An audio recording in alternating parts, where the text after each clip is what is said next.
What's up? So, I am finishing Doom the Dark Ages. I'm basically on the last level. So, spoilers.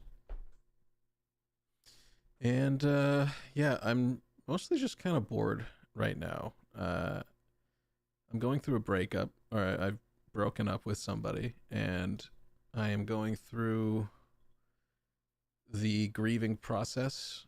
It's been day 4 or 5, and it's definitely getting better. But this is mostly just a trying to not feel completely alone moment, which is why I'm live streaming to basically myself. But weirdly, that feels less lonely than just sitting here by myself. But yeah, I've been raw dogging some emotions.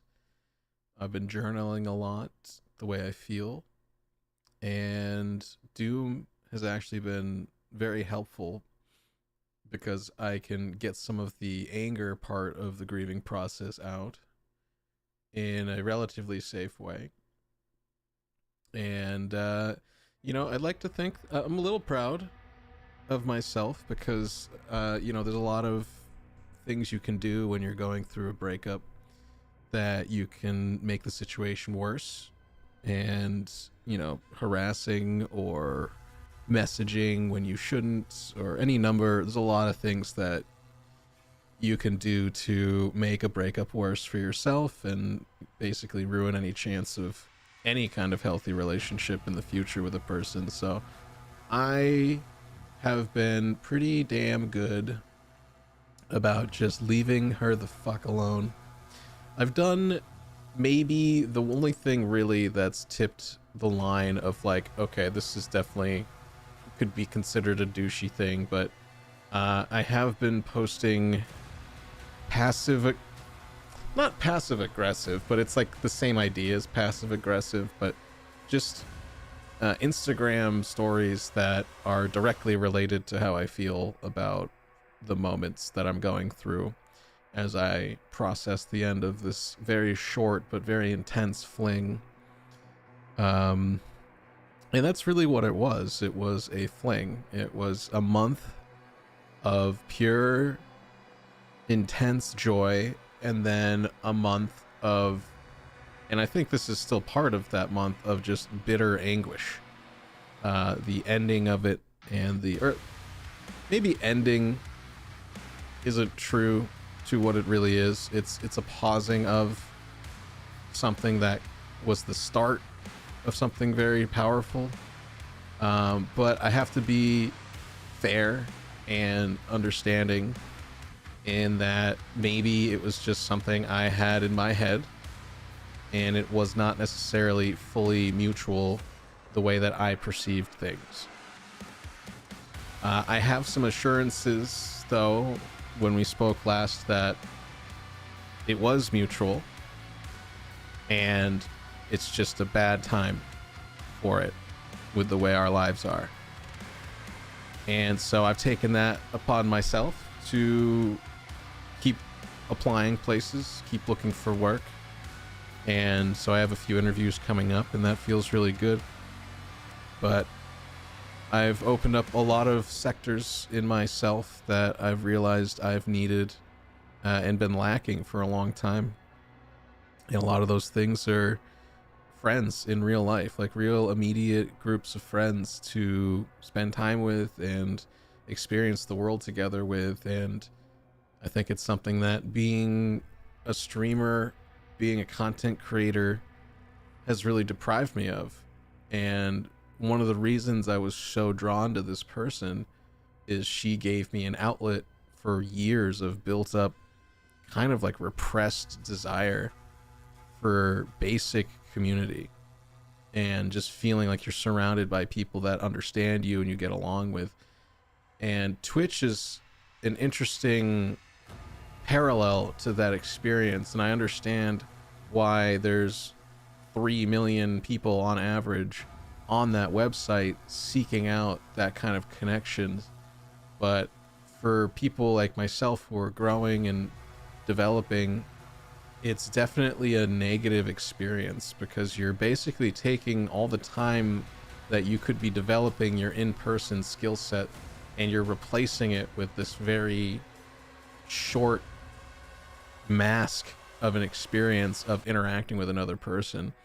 And I definitely see the time over these last 5 years that I've spent trying to be a content creator as a negative impact on my overall life, because I don't have a real job to fall back on yet. I'm working on that. That's like the most immediate thing that I am. Actually, I'm feeling pretty good about it right now. I've had 3 different interviews line up, and so I did one today, I'm gonna have one tomorrow, and then one on Friday.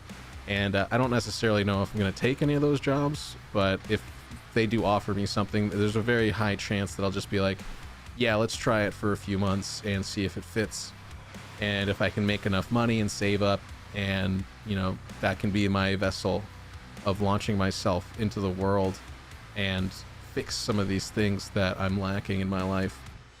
And so yeah, it's been a really rough couple of days for me, and this is, I guess, just another way to journal it. I don't really have many other outlets, but I have been writing a lot in my notebook and trying to process the emotions that I'm going through. And this is just another one of those steps, I guess. But that's what's going on with me. Let's kill some stuff.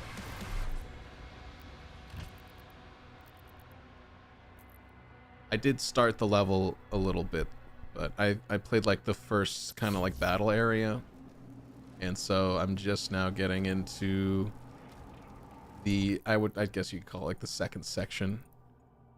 But let's see, there's a couple of secret items I can pick up now, so I might need to go back. See, there's a couple gold chests. I'm a little mixed though. I don't know, like, this is on Game Pass, so I know for a fact that I'm gonna eventually buy this on Steam, which means I'll probably end up playing it again. So like doing 100% of everything isn't super important right now. I think I'll just keep going with the level. I think what I'd like to do is beat it and then mess around with some of the modifiers, like the speed. I'm very curious what this game is like at like 2 times the speed. I might mess around with that.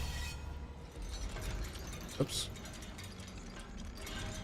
Wait a minute. No, this is where I came from.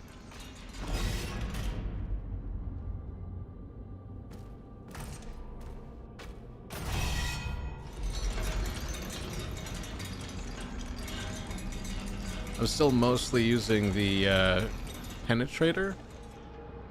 Impaler. I've been using the Impaler like 80% of the time because it's just the best. It's basically the damage of a rocket. And then when you do a melee parry, it like supercharges the next shot.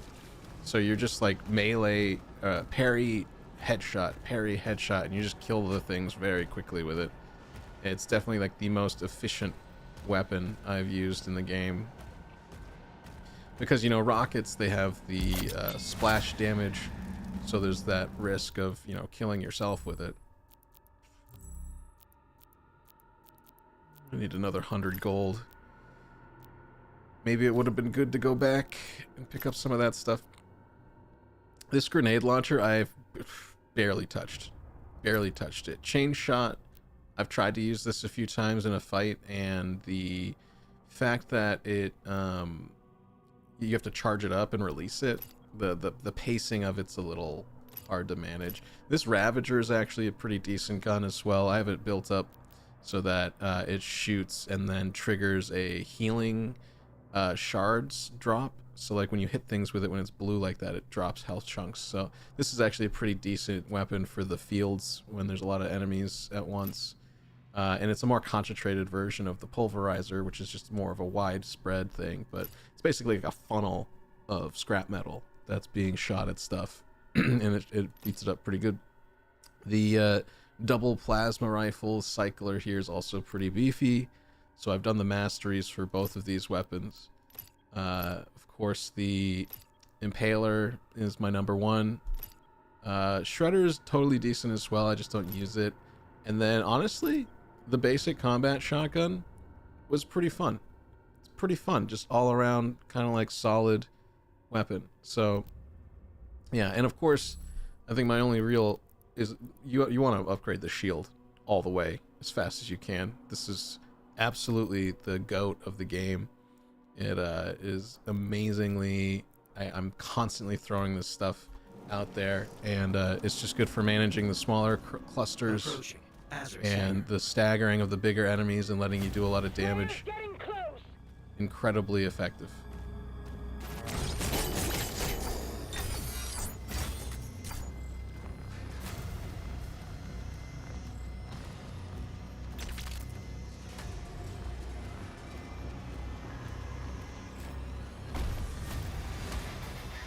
This looks familiar.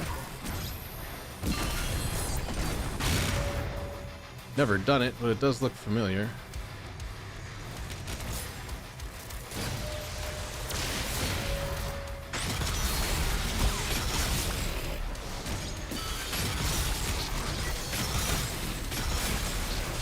Yo, what's up, Lynx?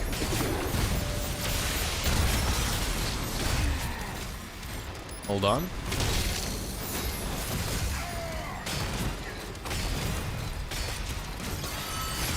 One of the weird things of this game is, like, if you're getting shot from the side, there's like very little indication of the direction you're getting damaged from.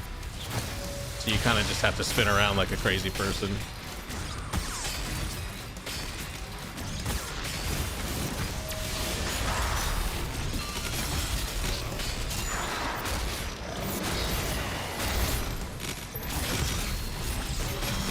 Bad doggy. I mean, actually, maybe that's unfair. Maybe it does tell me where it's coming from. I just can't tell because there's so much shit happening sometimes. But that's like a sign of a good game to me, is when you actually can't comprehend what's going on. Oh, you did? That's very kind of you. Yeah, I've just sort of been periodically popping on just to kill some time. My life is very much a mission right now to find a job, and so it's a lot of just waiting around for job postings and signing up for different recruiting sites and things like that. So I'm on my way.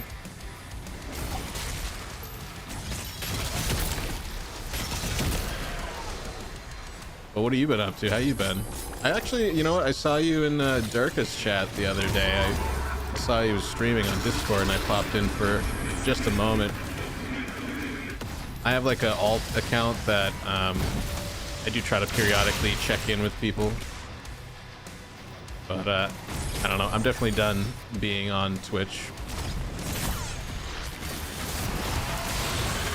Oh, absolutely. Full-time job, yeah. It's cool though. I mean, like, you know, we hate AI in a lot of ways, but the AI, I just discovered a site that like reads your resume for you and then recommends you jobs based on your resume. So it like cuts out a lot of the annoying parts. And then they'll even go so far as to like write in the job application for you. They'll just synthesize your data from the like, that's the biggest issue with me with job searching, is having to answer redundant things. Like, everything that they ask is written on the resume, but they're like, input it into this field. And I know it's like first world problem, right? But it's annoying to do it 40 times. And it's like, dude, I put this thing up here and it's like supposed to basically be metadata for me that should auto input into these fields. Like, I shouldn't have to say the job, I shouldn't have to re-input what jobs I've had when I've written them down extensively and described what they were, you know? So the AI, I've been dipping more into AI assistance in just even sourcing job listings. So like right now my email is just flooded with jobs that I can apply to, that the resume analyzer is like, oh, we think you're basically a good fit for this.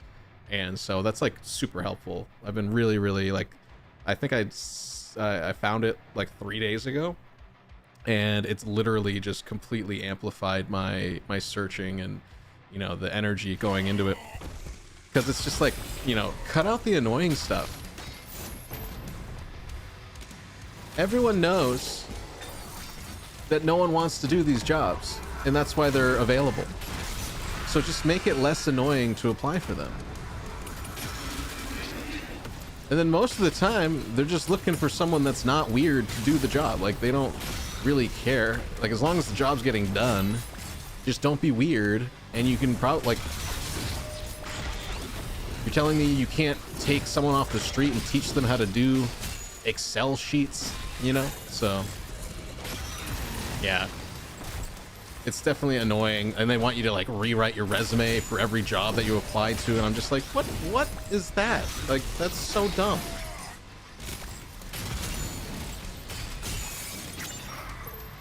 But I am a very entitled person, so that's why I hold that position. You gotta get a new job in the next couple of weeks. What are you looking for? God damn it. I'm wasting these sigils. No, I'm not gonna do it. I'm not gonna do it. That was dumb. I just took my eyes off the prize there. I wasted one sigil in the middle of that, which I'm gonna regret.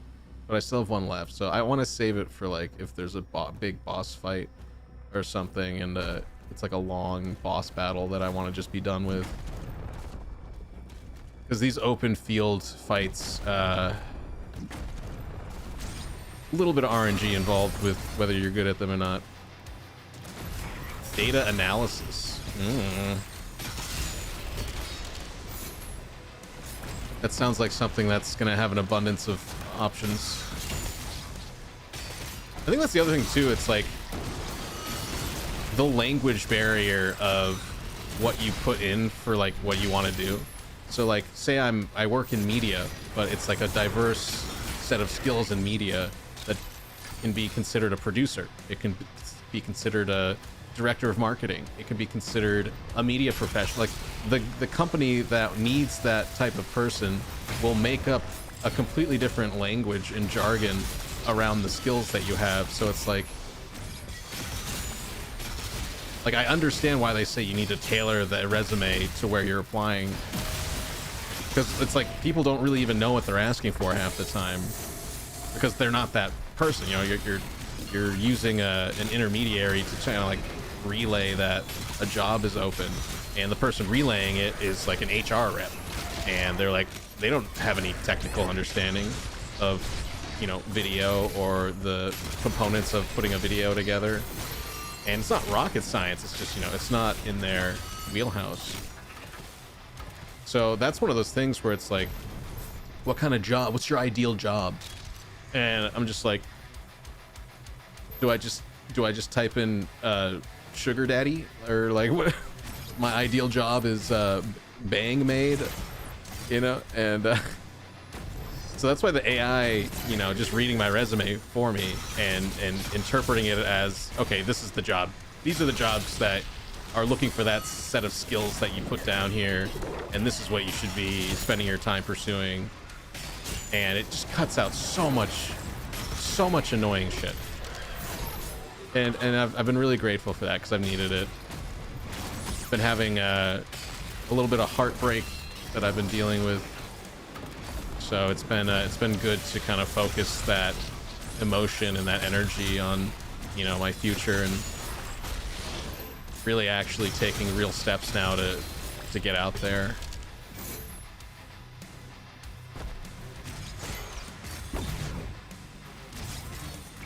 Ah.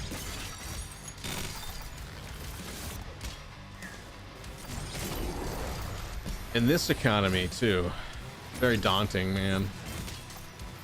But I mean, you know, it is daunting, but there are so many jobs that I'm like, I know people say it sucks, but I'm also just like, there's too many choices of places that need people, you know, that I've been seeing.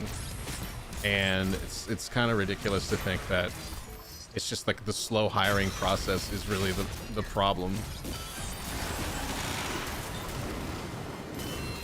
So I don't know. I got a couple interviews this week with consulting firms, and it's like a marketing not director, but like an entry-level business-to-business account manager type of position, which I'm assuming I'm gonna have to go and like meet owners of businesses and then try to sell them services that we offer. And kind of like I imagine it a little bit like, you know, Dunder Mifflin, but instead of paper, we're selling like, you know, we'll make a website for you, help you find customers or whatever. Oh, well, I said it at the beginning of this one to myself basically, but we broke up a couple days ago, so I've been really going through it because it was just so short and sharp. And like I fell in love with this person in a month, and it was an incredibly wild, immediate, like intense attraction, even though when you really write down everything, and which is what I've been doing, we're really not great for each other at the end of the day. And it's like temperament reasons, and it's kind of like, you know, when you're too similar to a person, like you don't have the different like when you have to deal with like a anxious or stressful situation and both of you have the same reaction to it, there's no way to balance out. So it's like two super negative people all of a sudden, and then you're just kind of stuck in this really just like, ah, fuck, I wish there was like a tactic I knew offhand to like make this not as bad. So like that happened a few times when we were on our dates, where it was just like a paralysis.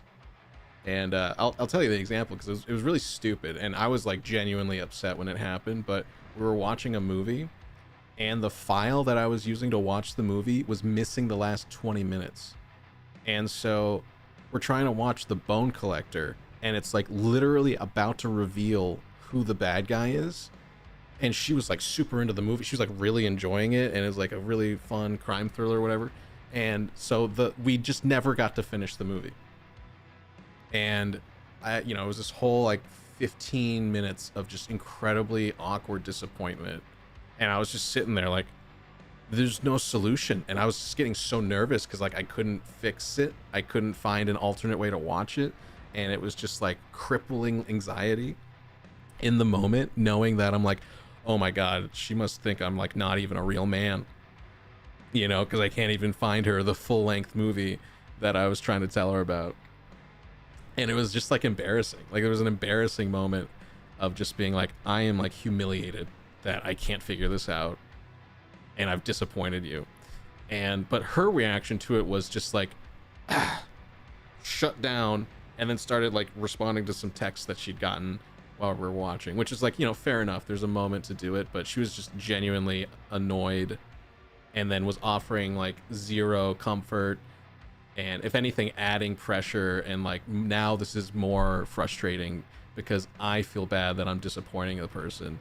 And that's just like a good example of how two people that think and react the same way to something, it's just like a building bomb.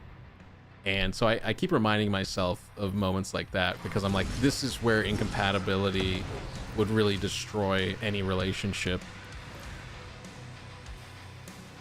But it just sucks because there's such a good part. There's like a bigger, better part to it too. It's not all bad. It's just like there are bad things to any relationship. It's just the good parts were just so good, you know, and it sucks. It sucks to let it go, but I do have this hopeless romantic idea that if it was meant to be, it will still happen, and it can still happen. Yeah, I mean, to be fair though, our dates were pretty extreme. Like, I went down there for a weekend. On our first date was an entire weekend that we spent together for it was 35 hours long. Have you ever had a 35-hour long unbroken date with somebody? And then our second date was 65 hours. I stayed even longer. So like the 2 dates we went on were like basically, it felt like a half a year's worth of dating done in like a span of 4 weeks. So it's like incredibly alluring. It was like so infectious. And, you know, I'm in this state where I haven't felt like that about anybody in so long. I was basically like a helpless crackhead. Like, I had no choice but to fall in love. You know, it's like ridiculous. And then the reason it started to crumble was because that just stopped. It was like this super intense waterfall of good emotions. And then her job got crazy and they just completely went away. And I was just sort of like a dangling piece on the side of her life. And I was so uncertain about like when I was going to see her again. Are we ever going to like go back to having fun and talking and having fun together? And I was like, after the second month, I don't think a relationship or a new whatever, we didn't have it defined as anything, but you know, I don't think you're supposed to be feeling like that so early on. But that was also why I understand that I was too involved, and it's because that was the only thing I had in my life. And that was the problem for me. She has her own problems, but like my problem was that I don't have anything else but that. And that's opened up my eyes to so many things about my own life that I'm like, I need to fix this. I can't, every time I get a girlfriend, that's all that I have is a girlfriend. If I ever find another one, you know what I mean? So it's like this job hunting stuff, this getting out of my house, you know, just go back to work. That's my mindset right now, is get your ass off the couch, go to work. And that will be the path forward. Which, to be honest, I kind of already knew. I already knew that. Finding someone that like romantically and is sexually attracted to me before I had any sort of employment was not on the menu for me.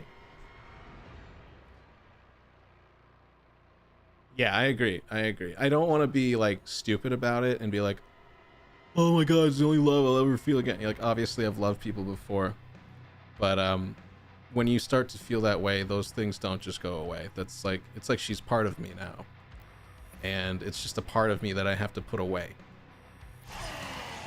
And I just have to like kind of go on faith that she kind of feels that a little bit too. And that's the insecurity part of it, is just not knowing if maybe I made it up and I was way more invested than her, because she's just like a different person. She expresses herself differently. Like, I love bombed her and she didn't say it back, which I was just totally like, I said this so early and I don't expect anything from you. It's just literally how I feel, because this has been a crazy way to meet a person and we're spending an incredible amount of time together really quickly, and it was like shoving like a year's worth of a relationship into like 1 month or something. It was like it was a ridiculously compacted amount of engagement with a person, and I was so unprepared to like do it responsibly. So, you know, next time I get into some sort of dating anything, I'm not rushing anything, even though my window for real romance is basically I have until my hairline goes away. So like the clock's ticking, but I'm not gonna like do that again where I'm way too committed to something that's just beginning. You know, I heard this term the other day. It's called patient love, slow love, and I think that's what I want. But, you know, I had a lot of fun. I had a good time. I started eating better, you know, like there's so many positive things came from this. I can't help but be like genuinely grateful. But I have been crying a lot. I tell you what.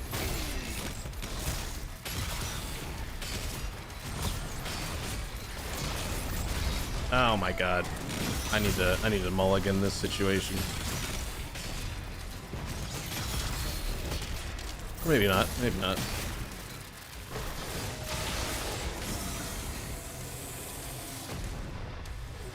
Yeah, no, if you talked to me like 3 days ago, I would have just been like completely dead inside, but I definitely, every day it feels a little lighter, feels a little bit easier to breathe.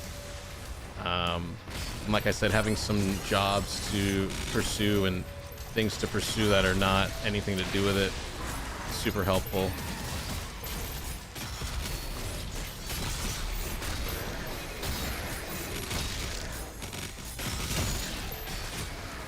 And it's good, it's a good practice too, to like just be like, don't, the unhealthy anxious attachment style I was going with was not, I didn't like it. Like, I don't like feeling like, what are you doing, where are you, you know, like all that fucking like just annoying.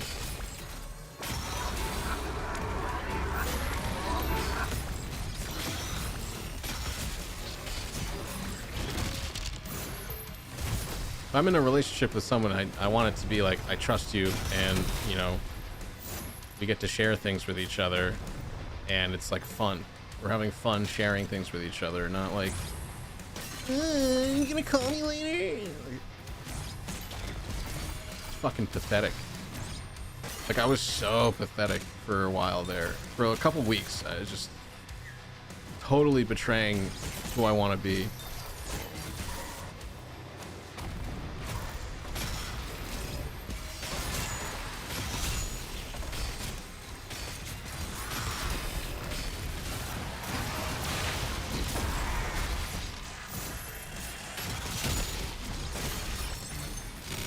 Well, you live and learn.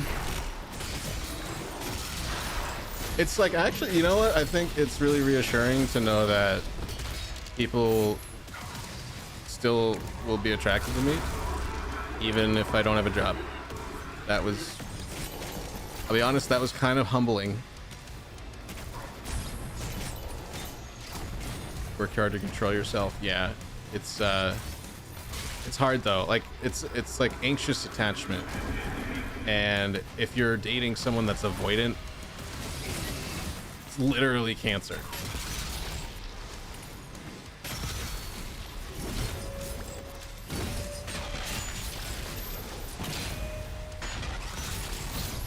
But you can be aware of this stuff. It's just like, it doesn't mean you can like really stop it though. That's the freedom for me, is like just not ever feeling that way. Not ever having to control yourself, you know, because you just don't feel that way. Like, you just trust, and it's a secure thing. And that's what I really want. And that's what I, you know, that first month, that's what it was like. I mean, like, she's a young, attractive woman in New York. Like, she can go out and get whatever she wants whenever she wants it. You know what I mean? Like, so I had every reason to be insecure about, oh my god, she's probably like immediately hooking up with another dude, or out there like just trying to like immediately getting over me. And you know, I have to live with that, and just hope that's not the case, but then also be like, you know what, if that's what she needs, then that's what she needs, and that's what she deserves. Everyone deserves a little comfort. There's a lot of mental gymnastics, and every day that I wake up, it's a little easier to just sort of swallow that reality. Oh, fuck you. I'm gonna use the sigil. Fuck you.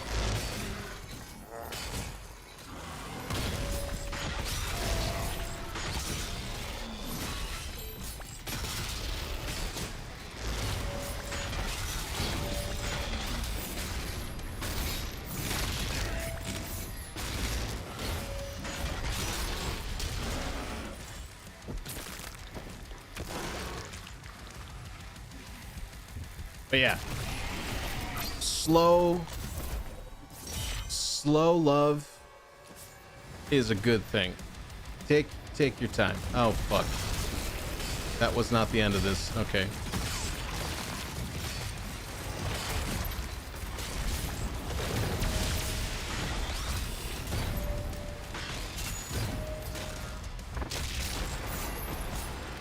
Give me the big bow. That's more like it.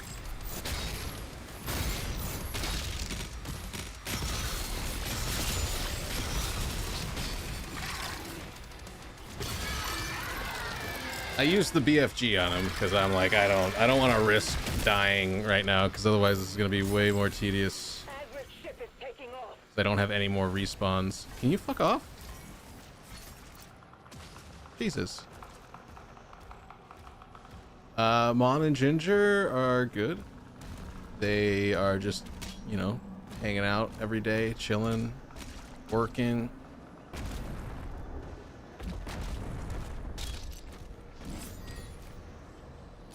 Amen. Amen, brother. Hell yeah, brother. Yeah, no, it was good though. It was a very eye-opening experience for me, and that's what I've like I've taken the high road of like, you know, I'm a little disappointed that it fell apart, and I'm a little disappointed that I wasn't better about it, and I'm just kind of disappointed in like where my life is at in general. So it's like all of those factors. I'm like, okay, there's definitely like you got to change some shit now. Because you can't let another girl like this go. Like she was so out of my league. So the fact that she ever let me touch her at all is ridiculous. Like that was a keeper right there, and I gotta be better. I gotta be stronger. Even though she's insane.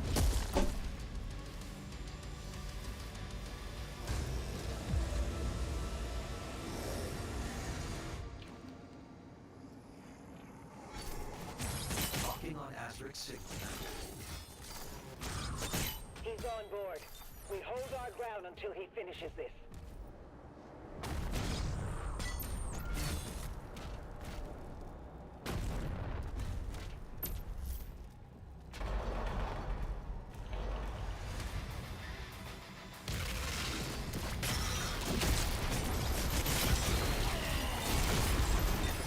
Oh shit.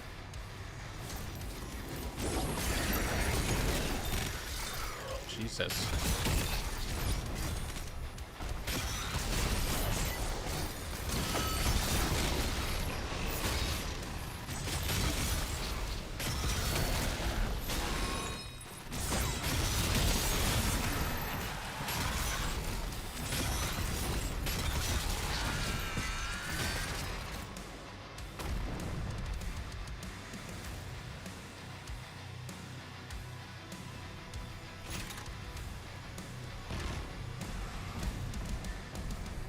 Jesus.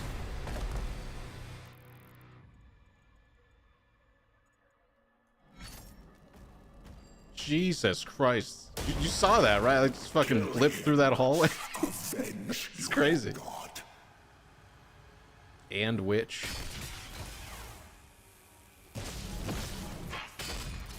So wait.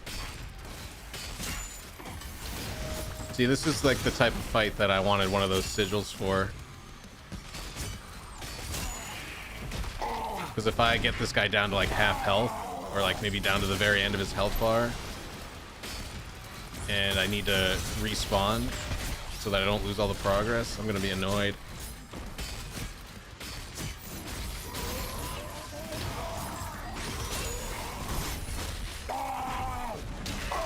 Not your skill set.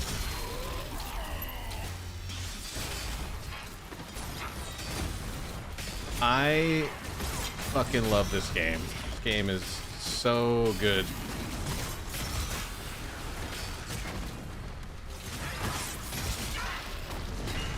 Perfect game to play during a emotional part of your life.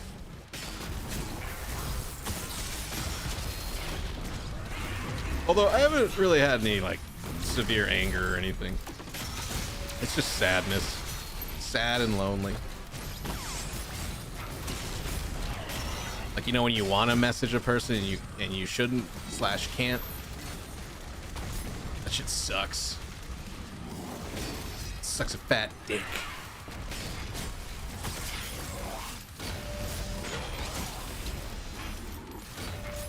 But you know, when you really do care about a person, you put them first. That's how I am.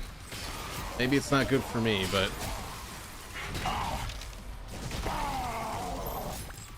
gotta be strong and put their needs first.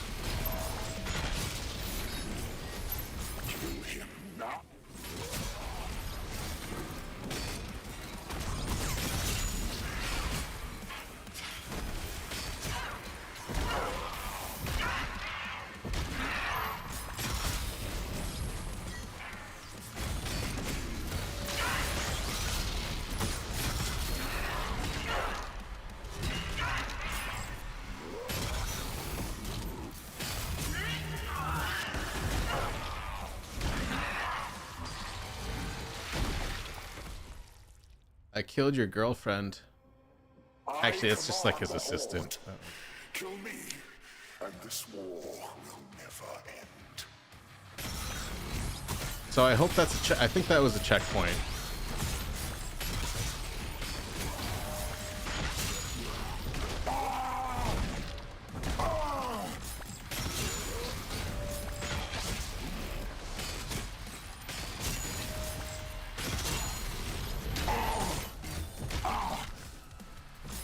This game is just like so fun. I love how like different it is. Like all the Dooms are just so like different in like a good way. I love how this one is so much more tactical than Eternal.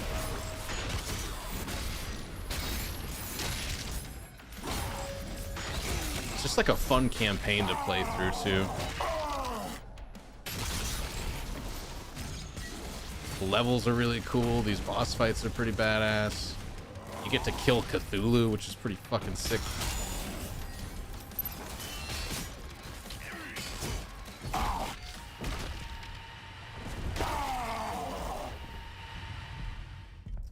I'm thinking you might have one final form here. I don't know if this is it.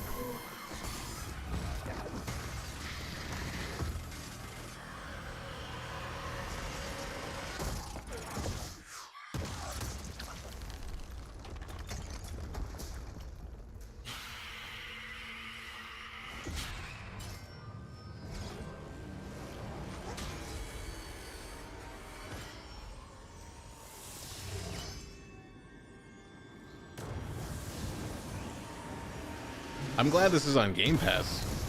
I'm glad they put this out on Game Pass. Easy, it was easy to get another month of Game Pass just to play this.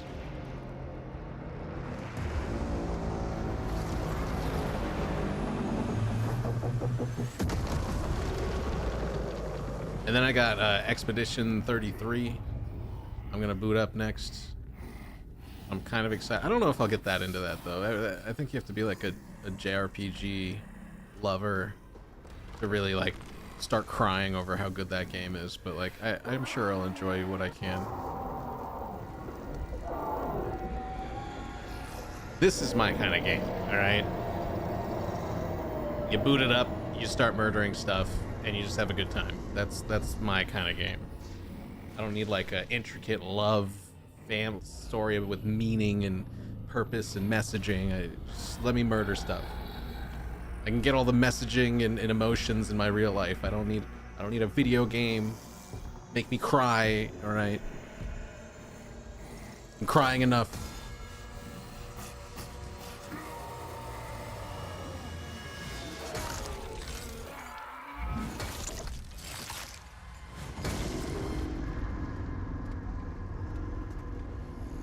Beautiful. Have you been watching people play it?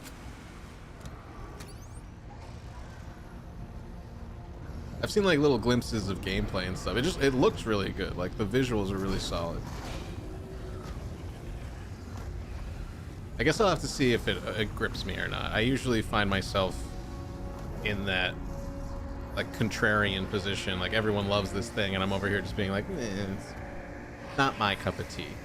Especially when it's JRPG kind of stuff, like anime, anything anime leaning. I don't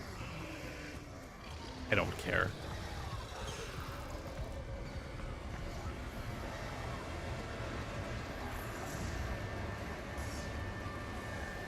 A bit.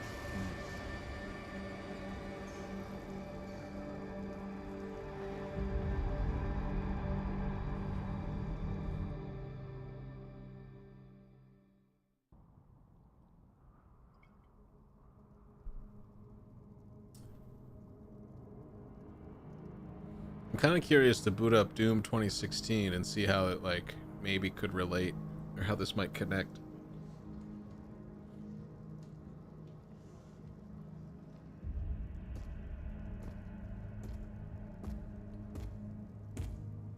Any word? No one has seen him since. Yeah, I mean, I'm not like totally against. Like, I really like Mario We're RPG. much better off with him on his own. I was actually enjoying Final Fantasy VII when I was playing it. Your father tells me great things about you. Thank you, sir.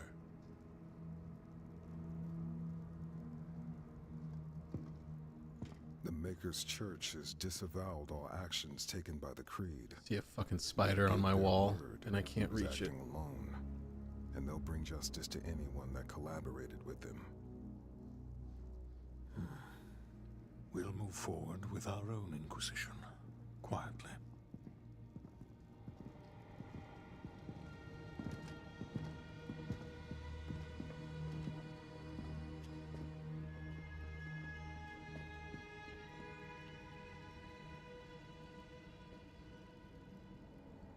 It is time to look forward. We will always be a people of faith. But we must consider now who we will put that faith in. And I say to you, there is no better place to turn to than ourselves. This is our home, and we will stand together to the last sentinel to defend it. As we have before, as our ancestors did. As we always will. And lastly, I'll ask you to join me now in paying our respect to him. The people of Argentanur rest easier now, knowing he is out there. Wait, did they just leave me down in hell?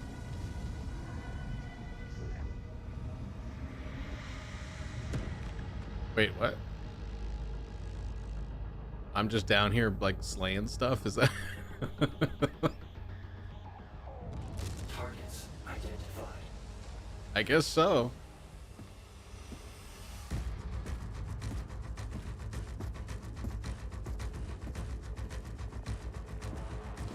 Yeah, I'll have to check it out. I've seen, like I've said, I've seen a few combat bits, people fighting stuff, and it looks very much like a Final Fantasy, but with like Dead by Daylight timed quick time event stuff. Slayer, prep for launch.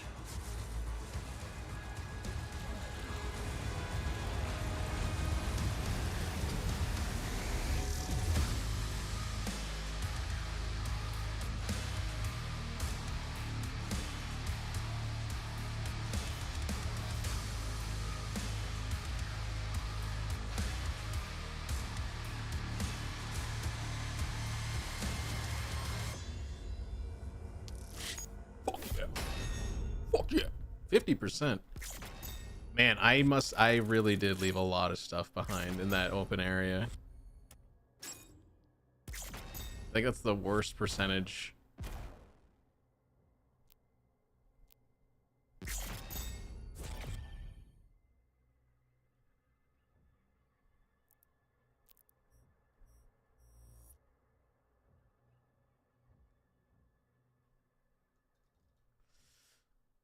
A hell of a game. I played it on Nightmare too. Let's see, what do I get? Nightmare skin, okay. Campaign completed. So I could go back through all of this. That was my lowest completed level. The last, oh wait, no, this one is. This stuff is super cool. You literally go into like the Cthulhu H.P. Lovecraft world, and it's very awesome. This game does some really cool stuff. It takes you into some awesome places. Like the level designs and everything are sick. The combat is incredibly fun and fierce. Super duper good.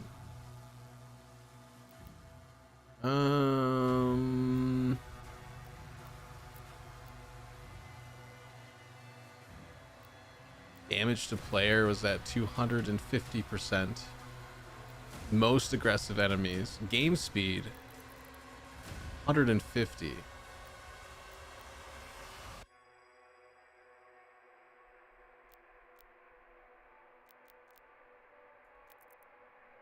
Let's try it at 150.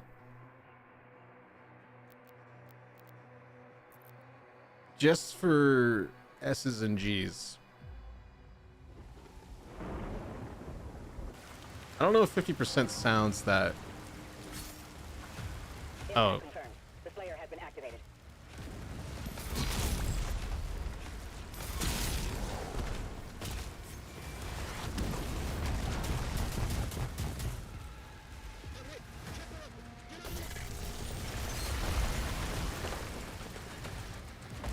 Like, are all the dialogue sounds like in squeaky little chipmunk voices?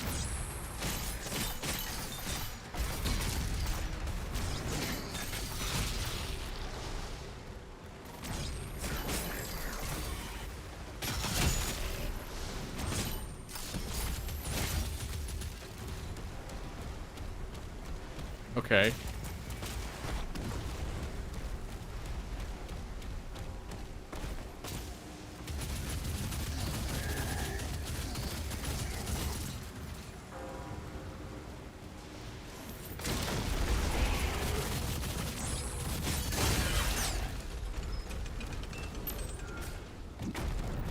I mean, it's definitely fast.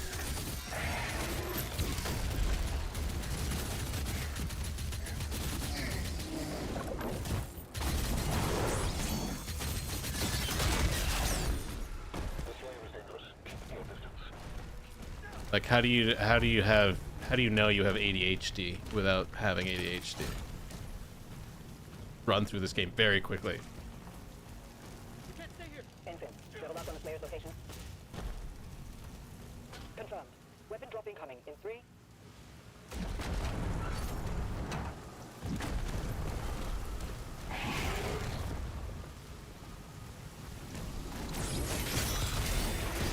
Also, I could have sworn there was a... Hold on, let me go back. I thought there was a difficulty above Nightmare. I don't know if I put it on the hardest difficulty. Yeah. Ultra Nightmare. Same challenge as Nightmare, but if you ever die, your campaign is lost.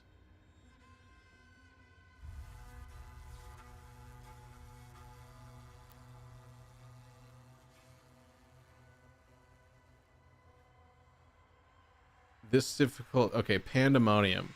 This difficulty is the same challenge of Nightmare, but sigils can be used to restart the current chapter. You run out of sigils and die, you lose the entire campaign.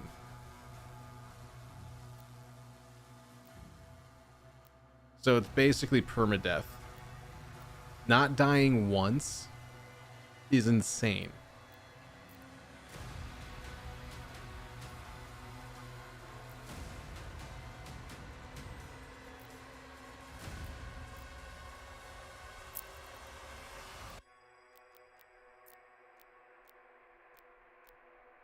That's insane.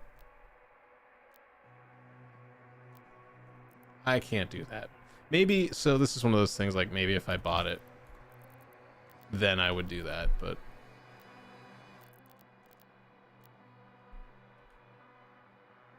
Oh, that's cool. You see the whole enemy model. Okay. So it's funny to me with the evolutions of these Doom games is how, like, these enemies that used to be, like, you kind of had to contend with them in Doom 2016, they are literally just little fodder, like little twigs you step on to get by. So it's cool to see them kind of go from, like, a threat to now they're just sort of like, you just flick them away.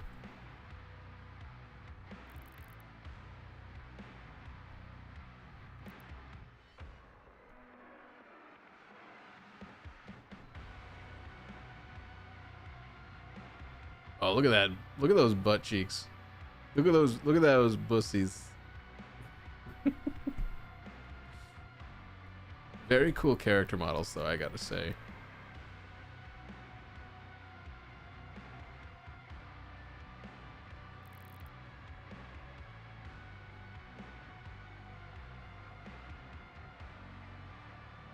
So you don't really get to look at them in high detail when you're fighting them because they just kind of die so fast.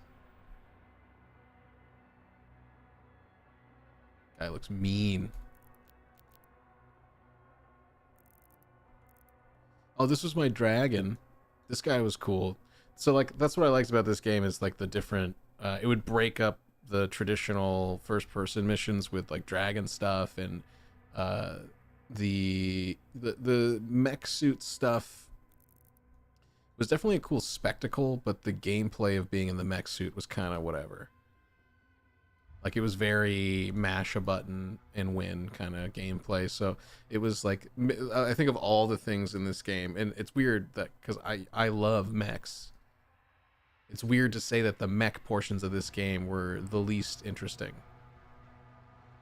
They were more for like, oh, let's have a fun. They were quick, so I don't. They definitely didn't overstay their welcome or anything, but they were definitely just sort of like, you know. And this is nitpicking really, because everything about this game is great. Every part of this game is amazing. Oh, look at those lumps. Look at those thick lumps. This is a very very, very good game.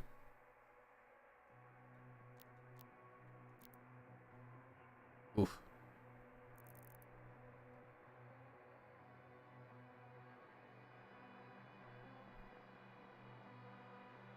Such a, you think his lower back would be sore all the time. Like there's no support there. He's just hurting.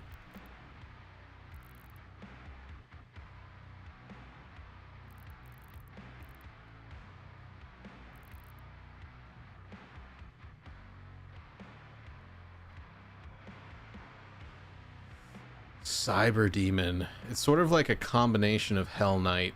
Oh, look at the cheeks. It's funny for like a biological thing where it's like you have to have butt cheeks. I find that very funny. I don't know why. Because it's weird if you don't have butt cheeks and you have legs. Like, I don't know if you can be bipedal without butt cheeks. Although, maybe birds. Birds might be the exception there, now that I'm thinking about it. Here's the mech suit. Just so badass looking. Just the designs are really fucking cool. Expect nothing less from id Software. Oof. These little fuckers. Mean. It's really cool to see, though, like, the evolution of these models. All these characters that you go back to Doom 1, original Doom. This guy would just be like a little skeleton in like a white robe.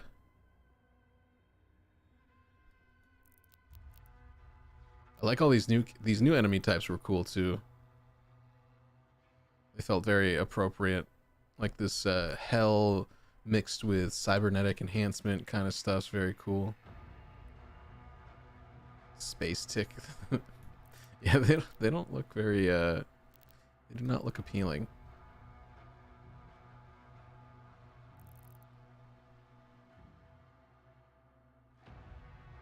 I think the only issue though is like introducing new characters in a prequel, and then, you know, now where are these enemies in, if I was to go back and play 2016, everything's gonna feel less interesting now. Ooh, he's all twitchy. Oh, the Cthulhu priest. Look at that fucking ugh. Ugh.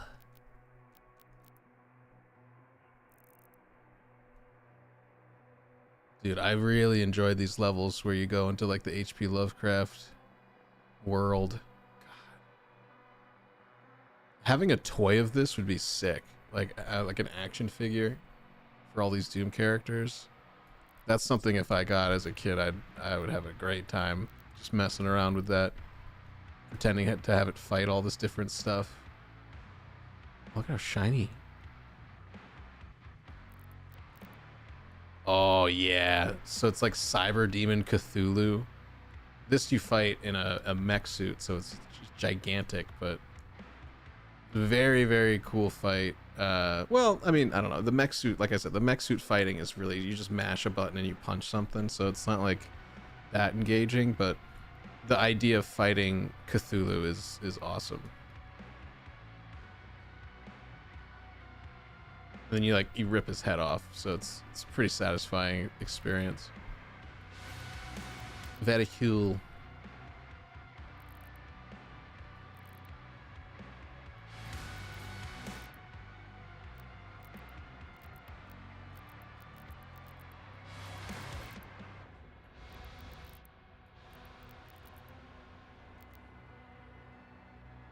milestones.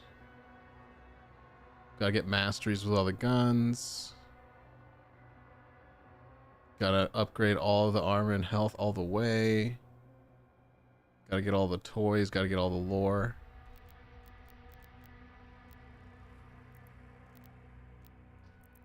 Cool. Alright, well there you go. That was the last level of Doom Dark Ages. That's probably gonna be it for me. Gonna go try not to cry anymore, but gonna take off. So Link's good to chat with you. Thanks for stopping in. And I don't know when I'll be popping on again at any point or when. Just it's very random, spur of the moment.